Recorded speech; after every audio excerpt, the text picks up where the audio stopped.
All right, guys, welcome back to 243 Outdoors. My name's Josh. Doing a little work in the reloading room tonight. It's Monday night. Did a little casting like I've been doing every Monday. And I picked up a new mold last week, and it is the Lee 356 102 1R. And I've got a project in mind. I want to get a 380 pocket pistol. So instead of just buying the pistol and then, gathering up the stuff, I'm getting all the components first and then I'll get the pistol later.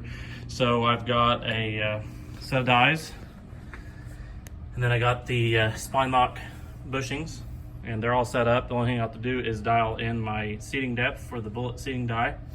I picked up some brass the other day. I got 500 pieces of 380 from Bison Brass. They had a pretty good sale on it, so I picked them up. Went through all the pieces, and I come up with that many 32 autos. They will slide down inside it. And then I have some of this S&B, and it's marked 9mm BRC, and that is just another name for 380. However, each case has 9mm on it, so I separated all those out so there's no confusion, and we'll just keep those to the side. Also casted up some Lee 452 200 round flat, and that's for the a 45 Colt. Got a family member with a 45 Colt, actually a couple of them. So I've been trying to cast up a few of those. May send these out to somebody. They're needing some 45s, so we may do that. Got my 9mm bullets here. Those are ready to go in the oven, and I got a set right now that's getting ready to come out.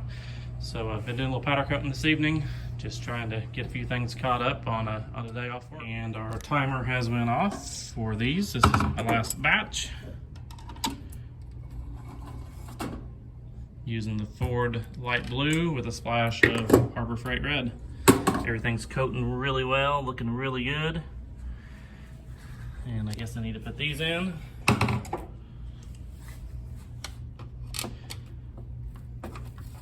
Get a good grip on them. Kind of hard one-handed.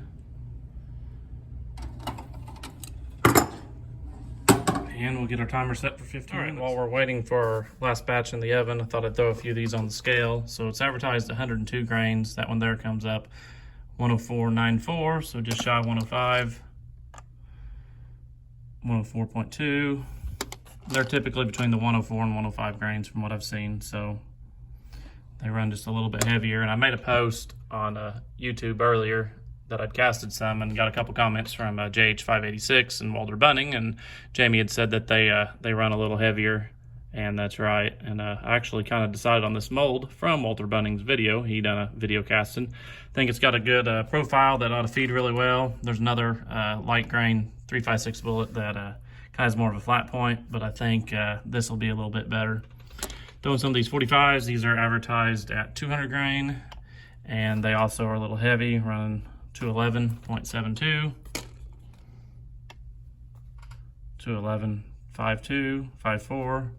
So just a little bit heavier as advertised. And then the NOE advertised 133, and they typically run about 135, 136 range. This is a different alloy lead that I've casted in the past, so I think it's running just a little bit heavier. My progress on 9mm is doing pretty good. I have my jug here, and we are we're up to about here, and this is also probably about an inch worth, and that's a different powder coat. But we'll get this up probably to about right here tonight, and then probably one more casting session, and then I ought to have this jug filled up. So that'll give me a couple years worth of bullets, and that's what I done last time. It lasted me 2 years. All right, so our timer has went off for our last batch, and I'll pull these out.